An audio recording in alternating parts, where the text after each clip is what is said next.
Bienvenue à tous. Entre nous, l'émission de l'UMI 38 pour vous, les professionnels de l'hôtellerie et de la restauration. À vous qui avez choisi ces beaux métiers, qui préparez votre avenir ou qui s'approchent d'une fin de carrière. Il est toujours temps de s'informer des dernières nouveautés, de suivre les conseils de professionnels avertis de toutes les spécificités réglementaires ou les tracas du quotidien. On vous donne des repères et on met en lumière ceux qui font bouger les lignes en Isère. Avec ceux qui travaillent pour vous, représentant à l'UMI 38, votre présidente, Danielle Chavant, bienvenue. Bienvenue, bien sûr, merci d'être là. On se sent un peu comme à la maison maintenant. Hein. Ah, exactement, c'est ici, entre nous, hein, c'est écrit dans le texte. On voit arriver les couleurs, les couleurs primeurs hein, dans nos assiettes en ce mois de mars et on s'en réjouit. C'est un mois propice à l'activité du secteur alors que l'hiver s'achève et le printemps n'est pas encore là, Danielle? Oui, bien sûr. Toujours. Grande dynamique professionnelle, oui. Voilà, on va être comme ça. Notre invitée, certains vont la reconnaître, peut-être certains élèves de l'IMT. Valérie Pissard, bienvenue. Bonjour. Enseignante bienvenue. en commercialisation et services à l'IMT. Et puis Vincent Muras-du-Laurier, bienvenue aussi. Merci, avec plaisir. Voilà, vous qui êtes administrateur à l'UMI et formateur en hygiène Alimentaire. alimentaire. On va tout savoir. Allez, tout de suite, c'est l'actu. Et l'image du mois, le food truck de l'orientation mis en route par le campus des métiers et des qualifications de l'hôtellerie-restauration et habillé par l'UMI Aura via l'UMI 38. Ça y est, il sillonne les rues de l'Académie de Grenoble en ce mois de mars. Il sera en Isère du 17 au 28 mars. Le principe, un food truck est mis à disposition d'une école hôtelière ou d'un CFA pendant 2 ou 3 jours. Par demi-journée, l'école hôtelière ou le CFA se rend dans la cour d'un collège et raconte avec l'UMI concerné les métiers de l'hôtellerie et restauration et ses filières de formation aux élèves de 4e et 3e. Il propose des démonstrations et des échanges. Le chiffre du mois, 40 tonnes, c'est le poids de coquilles Saint-Jacques qui arrive directement à Villard-de-Lans depuis la baie de Saint-Brieuc pour la fête de la coquille Saint-Jacques les 22 et 23 mars 2025. Une fête absolument incontournable, un grand rendez-vous dédié à la gastronomie plébiscitée par le public, les familles qui viennent déguster, les chefs, les maîtres restaurateurs qui viennent partager leurs recettes, leurs secrets pour réussir les mets les plus fins avec des animations par milliers. C'est dans notre village du Vercors à Villard-de-Lans et on en reparle bien sûr dans l'agenda. La personnalité du mois, c'est Natacha Bazoge, formatrice en cuisine végétale. Elle animera prochainement la 2e session de la formation végétale que l'UMI 38 vous offre en partenariat avec Grenoble-Alpes Métropole. Elle est créatrice du restaurant L'Aiguillage avec Élodie Hilès. Natacha s'est attachée à proposer une restauration toujours plus vertueuse et plus inclusive, formée et spécialisée en cuisine végétale. Elle s'est naturellement tournée vers une cuisine créative, gourmande, savoureuse et saine pour tous les publics. Aujourd'hui, Natacha se consacre à plein temps à la formation. Si vous souhaitez, lors d'une journée, acquérir les notions de base de la cuisine végétale pour inclure à votre carte quelques plats végétariens de qualité, contactez l'UMI, contactez-nous et inscrivez-vous à la prochaine formation. Allez, on y va tout de suite sur le feu. Notre chronique syndicale est incarnée ce mois-ci par Véronique Sigel, présidente de la branche hôtellerie à l'UMI. Elle nous parle du DMA, le Digital Markets Act, et elle nous explique tout. Alors le Digital Market Act, c'est un élément qui fait partie d'un bloc de 3 règlements du Parlement européen qui sont censés réguler le marché économique sur Internet. Donc il y avait d'abord le Digital Service Act, le DSA, qui s'occupait des services, et ensuite le Digital Market Act sur tout ce qui est services marchands. Et il y aura ensuite l'IA Act qui s'occupera de l'intelligence artificielle. Mais pourquoi le DMA est-il si impactant pour nous, hôteliers restaurateurs? C'est ce que je vais essayer de vous expliquer, alors que c'est assez complexe. L'objectif de cette réglementation, c'était de permettre à n'importe quelle entreprise européenne et à n'importe quel client européen de pouvoir avoir accès sur Internet à des informations, y compris de petits petites entreprises et pas uniquement via des grosses plateformes. L'idée, en fait, sous-jacente était extrêmement intéressante puisqu'elle permettait de rebattre un petit peu les cartes de toutes ces GAFAM. Il se trouve que dans l'application de cet acte, c'est un petit peu plus complexe et aujourd'hui, on a un petit peu de mal à tirer nos marrons du feu. Donc, les GAFAM, globalement, ont toutes été désignées contrôleurs d'accès. Et depuis le 6 mars, elles sont soumises à un certain nombre de règles qui doivent permettre justement l'apparition sur les sites. Mais ce que ça impacte pour nous, typiquement, c'est Google. Aujourd'hui, quand on fait une recherche d'hôtel ou de restaurant sur Google, eh bien, puisqu'ils sont contrôleurs d'accès, ils n'ont plus la possibilité d'agir comme s'ils étaient des agences en ligne. Et donc, ils n'ont plus le droit aujourd'hui de diffuser, par exemple, les prix des chambres, de diffuser une map, donc une carte Google qu'on pourrait cliquer, agrandir. Les autres contrôleurs d'accès s'y opposent. Ce qui fait qu'aujourd'hui, quand on fait une recherche Google d'hôtel, eh bien, on se retrouve avec une information qui est beaucoup moins fiable que ce qu'elle était avant et on aura de plus en plus de mal à trouver directement le site de l'hôtelier.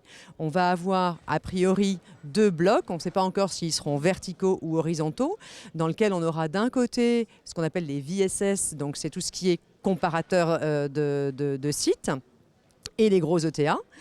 Et Booking depuis le mois de novembre. Et de l'autre côté, les entreprises individuelles. Mais il n'y en aura que 5 qui vont apparaître. Donc vous imaginez sur une destination où il y a, par exemple, au centre-ville de Grenoble, où il y a, je ne sais pas, 50 restaurants sur un quartier, bah, vous en aurez 3 qui vont apparaître. Donc c'est effectivement très difficile aujourd'hui de se battre pour réussir à obtenir de la part de la Commission européenne une lecture qui soit favorable à nos entreprises, à nos petites entreprises locales, et on y met beaucoup d'énergie. Donc il y a effectivement d'une part Google, je l'ai dit, et Booking, qui vient lui aussi d'être admis comme contrôleur d'accès. Pour être contrôleur d'accès, il faut peser un certain poids économique sur Internet. C'est le cas de Booking aujourd'hui. Alors le bon côté des choses, c'est qu'ils doivent se conformer à une réglementation.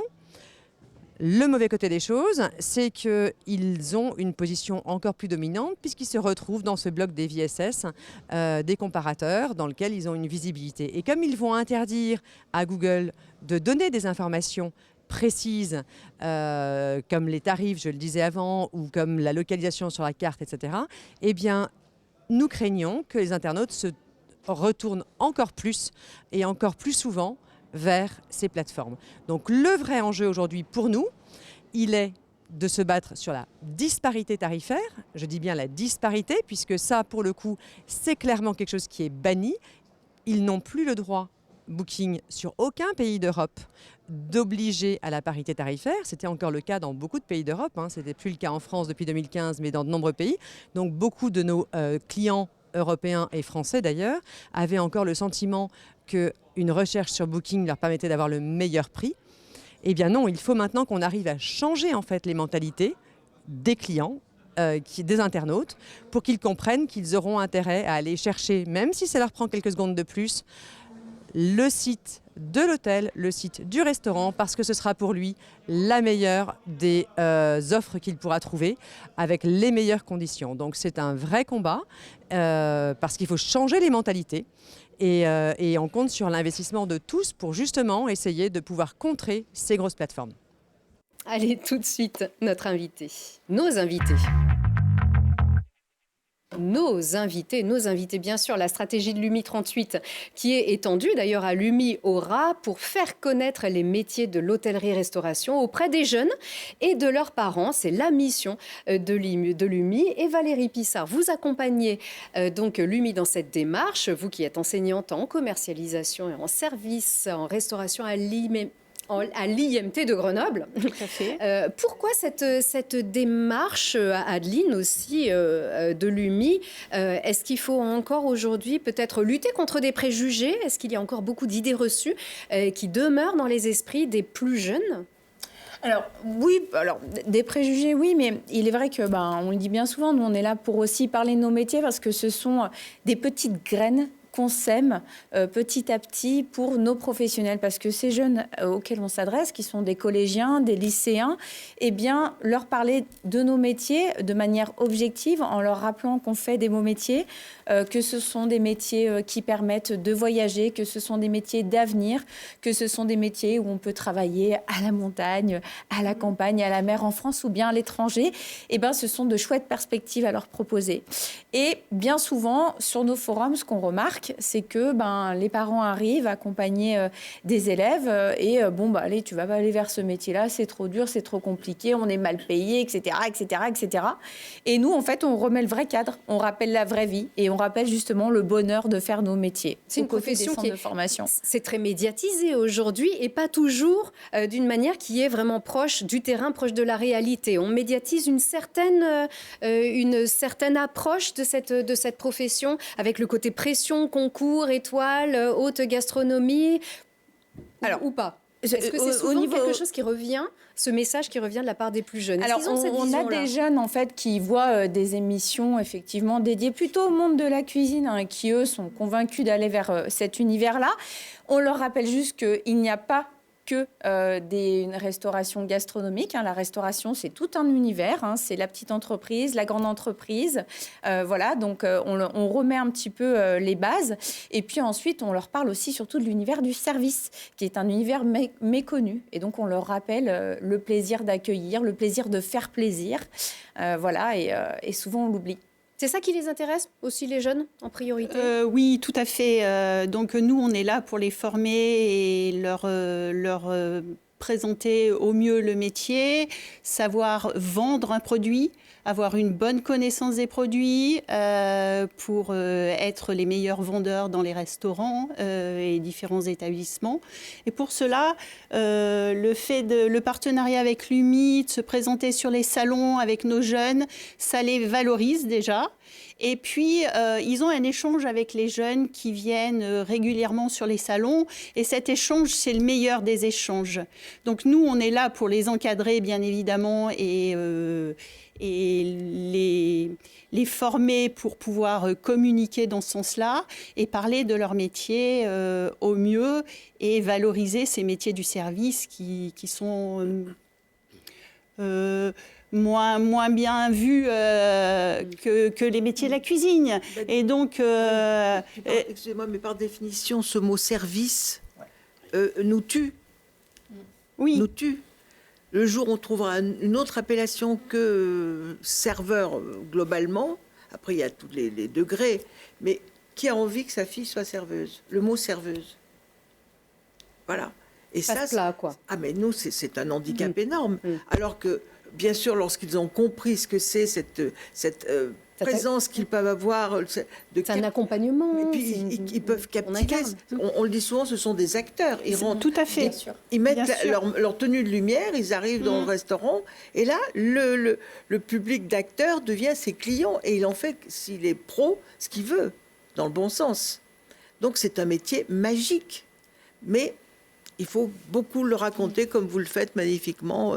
Et l'IMT est un très, très bel accompagnement, vraiment. Oui, la commercialisation, vraiment, c'est un métier de commercialisation. Connaissance des produits, c'est très riche, très vaste. Et une vraie connaissance de tout, parce qu'on ne demande pas que la commercialisation des produits. Il faut savoir parler de son environnement. Le client peut être amené à demander ce que l'on peut découvrir dans la région quand ce sont des... Et donc ça, c'est un vrai travail. On doit s'ouvrir à tous ces paramètres. Alors, Vincent, justement, oui, comment tant vous que faites? professionnel, quand on arrive sur ce genre de salon, on va déjà voir la nouvelle génération, la future génération qui peut arriver effectivement dans les écoles ou les CFA. Mais on s'est amusé sur notamment le mondial des métiers à faire des flambages et à attirer des jeunes en faisant du spectacle et de leur dire, voyez, on est acteurs. On s'amuse, on fait quelque chose de spectaculaire et qui n'est pas si compliqué que ça, mais on a beaucoup de public devant nous et qui nous pose la question, mais on fait ça dans les restaurants? Non, on ne le fait plus, mais ça peut peut-être revenir. En tout cas, on va apprendre à le faire au CFA ou dans les écoles hôtelières. Et puis, c'est intéressant de savoir le faire et on prend vraiment du plaisir. Et je pense qu'on s'était beaucoup amusé à le faire et qu'on a amusé aussi les jeunes. Et certains se sont dit, mais si c'est ça aussi le métier de serveur, c'est bien parce qu'effectivement, on met toujours en évidence un métier de cuisinier qui n'est pas tout à fait le vrai, puisque je suis cuisinier et chef d'entreprise depuis très très longtemps. Je n'ai jamais levé les bras au ciel quand j'avais fini une assiette. Et ça m'a toujours surpris. Avec un chrono, 10, Voilà. 9, voilà. Quand mon plan de travail est sale, il est sale et il n'est pas tout propre quand la caméra se pose dessus. Voilà. Oui. Donc c'est une autre façon d'intervenir et c'est très très important pour nous d'être présents. Il faut leur rappeler ça, alors justement. Donc le côté un peu plus happening, un peu plus spectaculaire, il faut les faire rêver quand ils sont un petit peu plus jeunes. Oui, nous avons des spectateurs dans nos restaurants, des spectateurs qui sont assis, on est debout, on est acteur, on s'est apprêté, on s'est habillé, on s'est éventuellement maquillé, on a appris notre leçon, on a appris à connaître les fromages, les vins, les viandes, les poissons. On est capable de répondre à nos clients, de les faire voyager aussi. Et c'est très très important, on n'est pas juste, un serveur n'est pas qu'un porteur d'assiette. Et on a changé le métier, il y avait une époque... Oui, pardon, non, je rebondis juste sur un mot. Il faut raconter aussi. C'est ça, les clients veulent une histoire. Exactement. Ils veulent partir. Alors ça, nos grands étoilés savent très bien faire et c'est assez amusant parce que parfois, on se demande si on va arriver à pouvoir attaquer son plat avant qu'il soit froid. Bon, ça c'est pour petit clin d'œil. Mais le chef qui est parti là, en montagne, il a trouvé un rocher parce qu'il a sauté une petite rivière, donc ça lui a donné l'idée. Enfin, donc raconter. Alors, on peut faire plus simple, mais il faut le savoir et refaire l'historique. Il y a pratiquement 50 ans, la cuisine a tué la salle. Le jour où on a fait le service à l'assiette. Comprenez? Avant, c'était un vrai service. Le guéridon, le client arrivait, il voyait arriver un bar qui allait être tranché, il voyait arriver des gigots, des viandes tranchées, des poulardes, etc. Et là, le chef a voulu s'imposer et s'exprimer au-delà. Donc, tout compte fait, on lui demandait de cuire, de bien assaisonner. D'un coup, il est devenu le maître du monde. Hein, alors, on les aime bien, mais sans le service, qu'est-ce qu'ils deviennent? Vous avez des maisons aujourd'hui où les apprentis de cuisine, les secondes cuisines, passent en salle parce qu'il n'y a plus de serveurs. Alors, il faut qu'ils se calment. Il faut qu'ils nous aident, la salle, à reprendre nos lettres de noblesse. Et à réinvestir aussi, réengager. Voilà. Ça se fait encore pour les sols. C'est traditionnel, bien la découpe de la sole ou la crêpe Suzette. D'ailleurs, il n'y en a plus beaucoup des crêpes Suzette. Ça serait bien que ça revienne un peu. Je vous le dis, s'il vous plaît. C'est en retour. Merci, s'il vous plaît. C'est vrai ce que dit aussi Daniel, c'est cette notion d'équipe qu'on essaye de partager auprès de ces jeunes, justement, qu'on reçoit sur le mondial des métiers ou les autres forums. C'est que quand aussi on va vers ces métiers, les métiers de la salle, on va vers une vraie technicité, des vraies connaissances, argumentation commerciale, mais aussi la notion d'équipe. Parce que comme vous l'avez rappelé, un cuisinier sans un chef de rang, ça ne marche pas. Et un maître d'hôtel sans un second de cuisine, ça ne marche pas. Voilà. Donc on est vraiment sur la notion d'équipe. Et c'est ce que cherchent les jeunes. Aujourd'hui, les jeunes, ils ont besoin qu'on leur redonne un rôle. Et c'est aussi leur expliquer que, quand ils vont aller dans nos métiers, que ce soit de la petite pizzeria jusqu'au restaurant étoilé, ils ont un rôle à jouer au sein de l'établissement. Et ça, c'est important. Et puis, ça fait du bien. Je ne sais pas ce que vous en pensez, mais ça fait du bien de voir des jeunes, la nouvelle génération qui est là, qui a envie. Il faut juste leur susciter peut-être ou finaliser cette envie-là. Mais ils ont envie, c'est des bons jeunes. Et ça, c'est vraiment important. Et Valérie, peut-être aussi, cette idée qu'on est mal payé, qu'il y a beaucoup de pression, qu'on travaille trop longtemps, qu'on n'a pas de vacances. Voilà, comment est-ce qu'on s'adresse à eux aussi avec cette communication positive? Mais comment est-ce qu'on les met face à cette réalité? Est-ce qu'on les motive? Alors, pour les motiver, dès le collège, dès leur 12 ans, 13 ans. Dès qu'ils arrivent à l'IMT, je leur dis que c'est un métier, certes, qui peut être compliqué, qui a ses propres difficultés, mais comme tous les métiers ont leurs propres difficultés.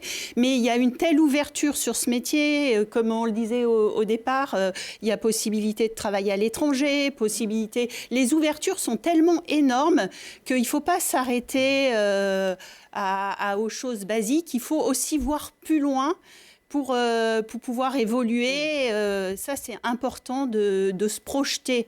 Et nous, notre travail, c'est de dire, on ne s'arrête pas à servir dans le restaurant que vous êtes là à l'heure actuelle. Vous avez la possibilité de trouver une restauration tellement diverse et variée et de bouger à travers la planète.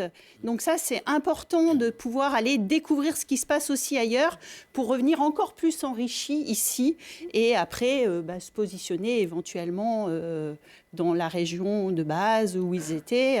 Et créer son histoire, raconter dans son avec sa propre expérience vécu dans les différents établissements. Et c'est ça qui crée la complémentarité. On parle beaucoup de concurrence, c'est complémentaire. Une histoire n'est pas l'autre, n'est pas le même service. Donc, c'est ça l'avenir vraiment de la profession que vous leur véhiculez. Oui, oui, oui. Et puis, savoir mettre en avant le travail. Nous, on est les yeux de la cuisine et on doit savoir gérer notre service et gérer la prestation que l'on va proposer. On doit mettre en avant ces plats que la cuisine nous envoie, ces beaux plats. Et donc, nous, on a un vrai travail sur cette commercialisation et de faire effectivement rêver nos clients. Et ils sont réceptifs. Oui. Ça marche. Oui. Et puis, on a aussi un formidable ascenseur social dans nos métiers. On peut monter très, très rapidement, effectivement arriver comme serveur dans un restaurant et rapidement se retrouver assistant de direction dans un restaurant et passer dans une chaîne et arriver dans peut-être des styles de restauration qui sont un peu différents, mais le jour où vous êtes responsable F&B manager dans un établissement tel que le Club Med, vous vous retrouvez avec beaucoup de personnes à gérer.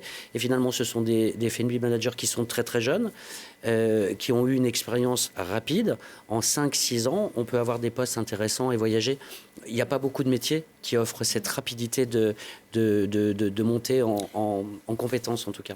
Oui, puis avec des chemins de traverse ou autres qui peuvent être la mixologie, qui peuvent être l'œnologie. On les retrouve parfois patrons d'une cave. Enfin, je veux dire, on est nos limites et c'est ça notre richesse. C'est ça notre richesse. Et en plus d'avoir une culture générale. Parce que face, comme vous le dites, Madame Pissard, face aux clients, il peut vous dire, mais tiens, le match, c'était quoi là? Vous savez qui a gagné? Ou je sais pas quoi, ou les résultats?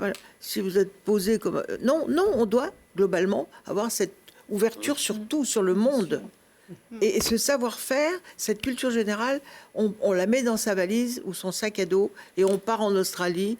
Et là... c'est le bonheur ou le Canada ou voilà. On s'ennuie jamais. Jamais Dans nos métiers. Jamais. Et on leur explique aussi sur ces forums-là qu'effectivement, on peut sortir du collège ou après la troisième et aller valider un diplôme tel un bac pro ou encore un CAP puis un BP. Mais aussi, on peut revenir vers nos métiers après un bac général sur une mise à niveau, etc. On leur explique aussi toutes les formations auxquelles ils ont droit et auxquelles ils ont accès pour aller vers ces métiers. Toutes les passerelles. Et donc beaucoup de rencontres, beaucoup de forums aussi. C'est important aussi de sensibiliser les professionnels pour s'adresser aux jeunes aussi. Oui, absolument. Et je crois que quand les professionnels sont à nos côtés, ils sont contents parce qu'ils sont aussi à ces notions de fierté, de rappeler que oui, ils font un super beau métier parce qu'on l'oublie. Quand on a un petit peu la tête dans le guidon, quand on court de partout, etc.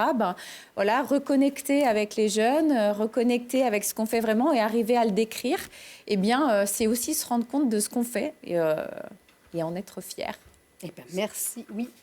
Ça nous conserve aussi, ça nous permet de rester jeunes, de voir effectivement les jeunes qui vont arriver chez nous en stage ou peut-être dans la formation et de prendre la température et de se dire comment on se prépare parce qu'effectivement il y aura toujours un décalage générationnel.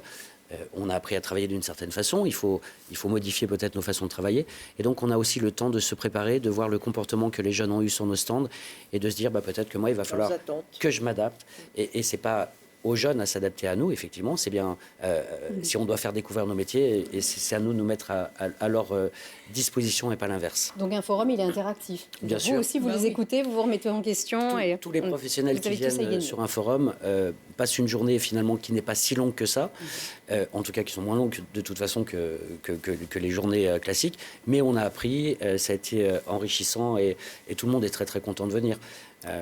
Puis ils reviennent en plus. Et simplement une précision, parce que ça devient un petit peu fatigant d'entendre constamment que ce sont des métiers mal payés. C'est faux. C'est absolument faux. On a pris 16% je me tourne vers Gaëtan Besson pour me le confirmer, 16% d'augmentation de la grille salariale en 1 an et demi à peu près. Et on en est fiers. On aimerait faire mieux. Alors là, on ne va pas aborder le sujet du social. S'il y avait moins de charges, on pourrait mieux payer nos salariés. Ça va arriver. La chronique, elle arrive juste après. Voilà. Non, mais quelque part, en plus, ils sont nourris. Aujourd'hui, on sait ce que ça veut dire. Souvent logés. Donc, vraiment, moi, je m'excuse. Les boss, quand on se lève le matin, on n'a pas honte. On se regarde dans la glace, on dit, on fait le maximum. Et les salaires sont bien. On aimerait faire mieux. Mais pour l'instant, on ne rougit pas ce qu'on fait. Parfait. Merci à vous tous de nous en avoir dit plus sur votre engagement auprès des plus jeunes. Tout de suite, on vient de glisser, vous me l'avez glissé sur un plateau, cette petite chronique sociale, tout de suite, service compris. Notre chronique sociale avec Véronique Soldevilla. Les congés payés, c'est le thème de ce mois-ci. Déjà ? Eh bien oui.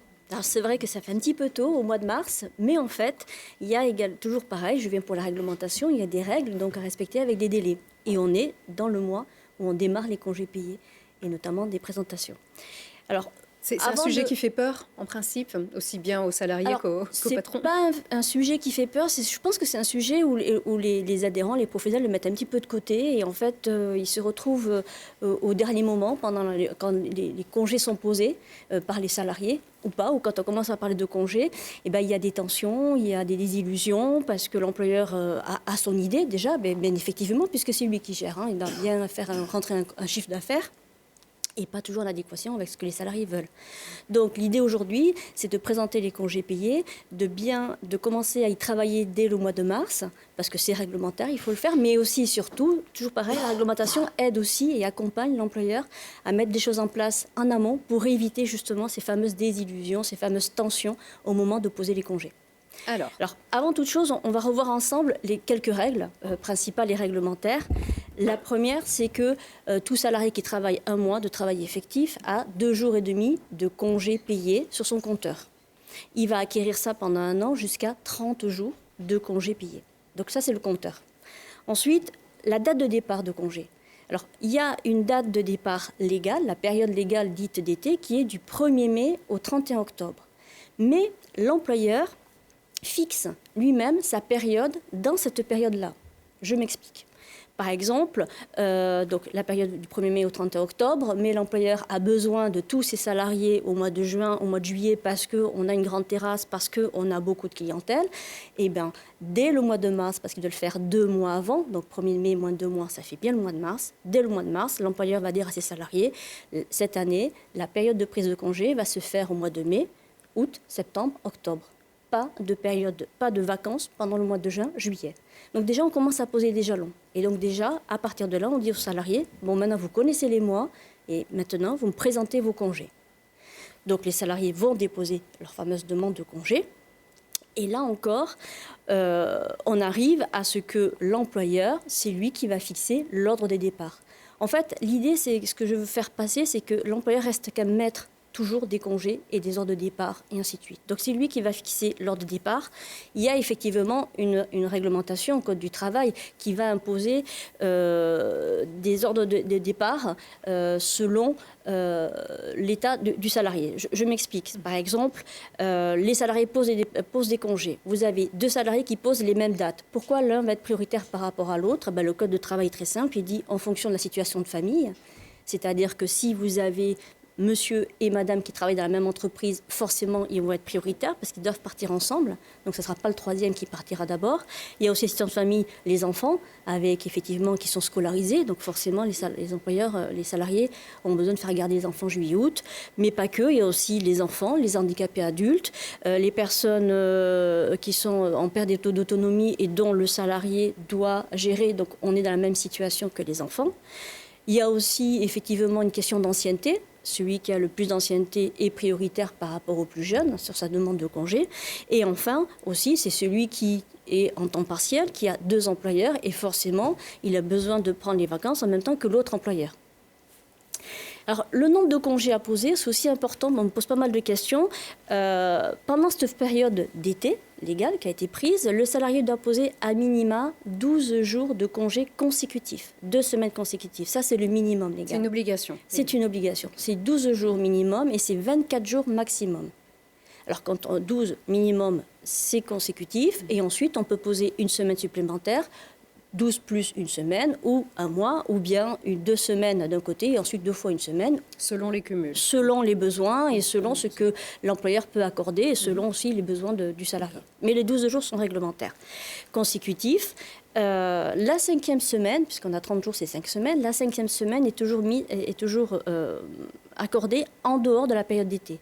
Donc en fait, cette fameuse 5e semaine, on la pose entre le 1er novembre et le 31 avril de l'année suivante. Là où la date importante est également celle du mois de mars, où je vous dis qu'il faut vraiment se poser dessus, ça peut arriver, ça m'est déjà arrivé, des salariés qui n'ont pas pris leur congé ou qui n'ont pas pris tout leur congé. Étant donné que le congé, la période légale, va du 1er juin au 30 avril, donc on est au mois de mars, un mois avant, il faut se dire, est-ce que mes salariés ont pris tous les congés? Et sinon, il va falloir les écluser. Donc il va falloir effectivement, il va vous rester un mois et demi pour que ceux qui finalement n'ont pas pris leurs 30 jours, il va bien falloir qu'ils les posent. Parce que les congés, on ne peut pas les payer. Ils doivent être forcément pris. Sauf remboursés. Pas remboursés. Sauf exception qu'on reverra ultérieurement, mais c'est quand même assez très très drastique. Donc il faut vraiment les écluser. D'où ce mois de mars qui est quand même important sur les congés payés. Bien compris. Ensuite, qu'est-ce que je pourrais vous dire d'autre? On a parlé des ordres de départ. Oui, alors une fois que l'employeur a fixé les congés, en accord avec les salariés, on se met d'accord sur les semaines, l'employeur doit avertir par tout moyen. L'écrit est toujours le mieux, mais il y a aussi une note de service, un tableau dans lequel 30 jours avant, on annonce au salarié qu'il peut partir en congé, à minima 30 jours. Ça, c'est vraiment quelque chose de très très important. Si on est en dessous de 1 mois, effectivement, on peut avoir des soucis d'ordre prud'homal et ainsi de suite. En général, on n'y arrive pas à ça, mais le délai de 30 jours est vraiment très très important. Bon, vous l'avez compris, l'employeur reste maître de la situation. C'est toujours lui qui va gérer. Il y a quelques petites règles du Code du travail, mais on peut toujours, à un moment donné, on peut toujours imposer des prises de congés. On peut aussi refuser.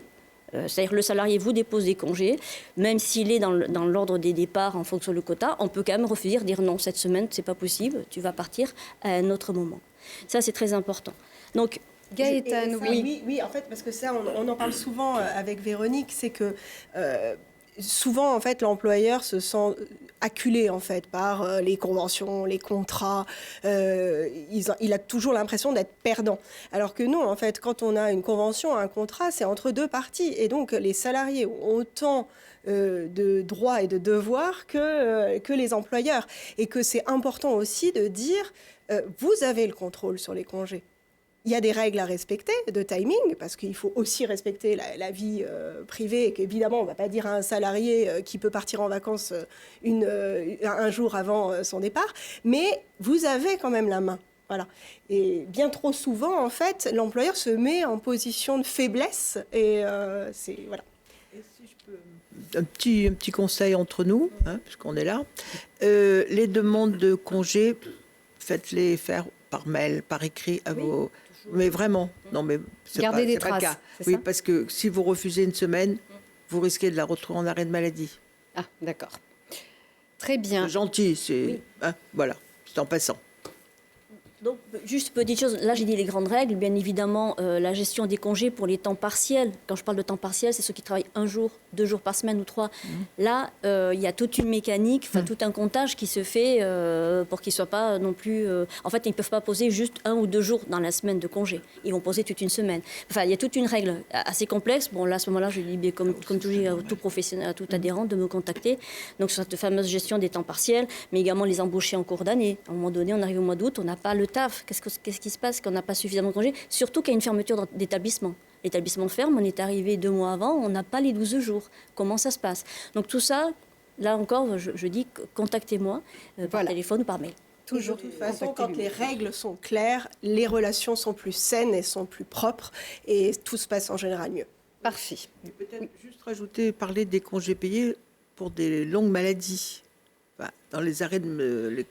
Oui, l'arrêt de maladie. Enfin, je m'excuse. Oui, parce que ça, c'est quelque chose qui a changé récemment. Voilà. Oui, alors, ça, c'est pas sur la prise de congé, mais sur l'indemnité. Voilà. On en reparlera peut-être une prochaine fois. Voilà, c'est ça. L'indemnisation. On va rentrer dans des détails. Oui, et puis la montre commence à galoper. Non, mais simplement, si à ce cas, nos adhérents, vous appelez vraiment Véronique. Voilà. Parfait. Et l'UMI est là pour ça, bien sûr. Merci beaucoup, Véro. Merci à Gaëtane aussi, votre directrice, qui donc vient de nous rejoindre et qu'on garde tout de suite pour la fameuse question du mois. Alors, Gaëtane, qui nous pose une question et quelle est-elle? Alors, cette fois-ci, tu as un restaurateur de Vienne qui nous pose une question que je vais poser à Vincent Muraz du Laurier, qui est formateur en hygiène alimentaire et qui nous fait le plaisir également d'être administrateur à l'UMI 38. Donc, cette question, c'est celle-ci. je viens d'avoir un contrôle d'hygiène, je dois fournir mon PMS, en quoi ça consiste ? Comment ça se présente ? Parce que depuis 1 an, les contrôles d'hygiène se multiplient, c'est une volonté de l'État. C'est plutôt une bonne chose parce que ça permet aussi de dire à ceux qui font bien les choses qu'ils le font bien, voilà, et de pouvoir dire à ceux qui le font mal qu'ils le font mal. Voilà. Mais c'est vrai que du coup, parfois, lors de ces contrôles, les restaurateurs découvrent des choses qui leur sont plus ou moins inconnues. Effectivement, nos services parlent beaucoup avec des acronymes et donc peuvent nous demander le PMS. Le PMS, c'est le plan de maîtrise sanitaire et c'est un document qui est obligatoire quand même depuis 2009. Donc ce n'est pas quelque chose qui est tout à fait nouveau. Beaucoup d'établissements finalement ont un PMS sans savoir que c'est un PMS. Alors, ils l'appellent le classeur HACCP, ils l'appellent classeur hygiène, ils l'appellent tout ce qu'ils veulent, mais souvent, c'est un PMS. Donc, c'est un document, finalement, un recueil de tous les protocoles, de tous les process que l'on met en place dans nos entreprises pour garantir la sécurité sanitaire de nos clients et de nos personnels, puisqu'en fait, tout le monde est, bien évidemment, mange dans le restaurant. On va retrouver différents documents, comme notamment les fiches de réception de marchandises, c'est-à-dire le contrôle à réception de marchandises, contrôle qualité, contrôle de date, contrôle de fraîcheur, contrôle d'appellation, puisqu'on a aussi d'autres obligations depuis notamment mars 2024, l'affichage complet de l'origine de toutes les viandes. Donc ça veut dire qu'on doit aussi contrôler ce genre de choses, contrôler les températures à réception, ensuite contrôler nos frigos et nos congélateurs, ce que l'on fait naturellement.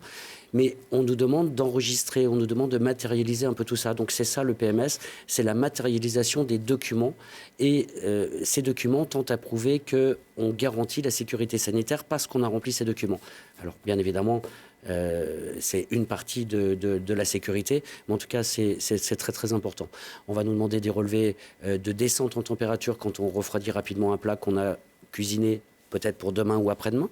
On va nous demander d'enregistrer la remise en température, justement, quand le lendemain, on prend le plat du frigo et qu'on va le réchauffer. Mais tout ça, on le sait en amont, nécessairement ? Bien sûr, puisque... Parce que là, si on doit présenter le PMS et que peut-être qu'on n'a pas été vigilant sur la conservation de ces documents, qu'est-ce qu'on peut faire ? On le sait automatiquement, puisque nos métiers sont quand même codifiés par un certain nombre de formations. On a 2 formations qui sont obligatoires quand on ouvre un restaurant. C'est une formation en permis d'exploitation pour avoir un débit de boissons alcooliques, bien évidemment, si on vend des boissons alcoolisées. Et puis, on a une formation à l'hygiène alimentaire qui est une obligation réglementaire, une formation de 14 heures. Et dans cette formation, on parle bien évidemment de ce plan de maîtrise sanitaire. Donc, quelqu'un qui a un restaurant a automatiquement, à un moment donné, fait une formation. Bien évidemment, ça reste une formation de 14 heures. Alors, avec des professionnels de la restauration, qui sont debout dans une cuisine en permanence et que là, on met assis pendant 7 heures sur une chaise. Donc, forcément, il y a des choses. Et puis, on entend beaucoup d'informations. Donc, on ne va pas tout retenir, bien qu'à l'issue de la formation, on remette quand même tout un tas de documents avec notamment un exemple de PMS. Chacun fait le plan de maîtrise sanitaire qu'il souhaite. Il n'y a pas de modèle imposé. Il faut juste qu'on puisse expliquer au service de la DDPP, donc Direction départementale de protection des populations, ou pour notre région à Veritas, puisque aujourd'hui c'est Bureau Veritas qui effectivement pratique les audits pour le compte de la DDPP, leur expliquer comment on garantit cette sécurité sanitaire tout simplement. Donc ça peut être papier, ça peut être numérique, on fait ça ce qu'on peut veut. être chacun doit pouvoir assurer une traçabilité complète dans son établissement. Ce n'est pas très très compliqué. Voilà. Et c'est vrai qu'après, souvent, ils vont faire au départ l'hygiène alimentaire, puis après, aussi, le temps fait qu'on avance, et puis il y a certaines choses qu'on laisse de côté. Voilà, donc c'est bien aussi de pouvoir, de temps en temps, réavoir des alertes. Parfait, merci beaucoup. Je rappelle que vous êtes formateur en hygiène alimentaire, vous en savez quelque chose. Et on espère que vous aurez suffisamment éclairé les professionnels. Merci Gaëtane. Allez, l'agenda tout de suite. Alors, Chou, qu'est-ce qu'on a au programme cette fois-ci ? On revient sur cette fête de la Coquille Saint-Jacques quand même.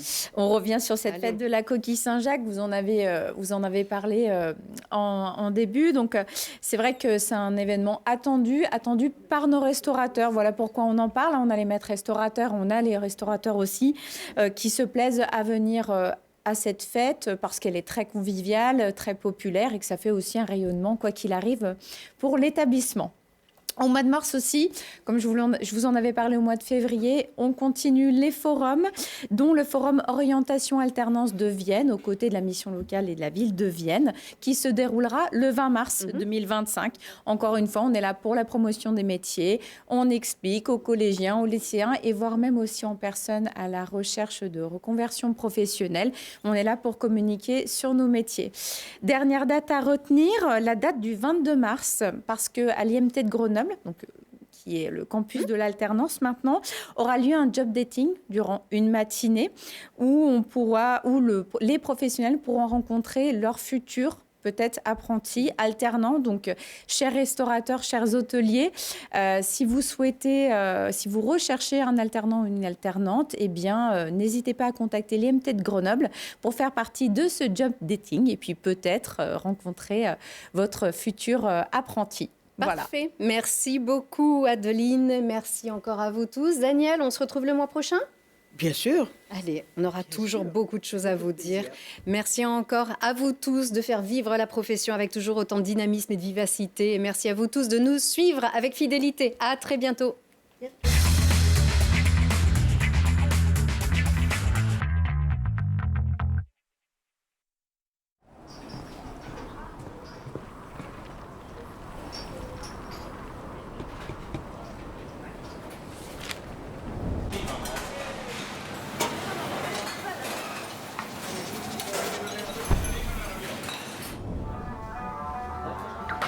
Actuellement occupé.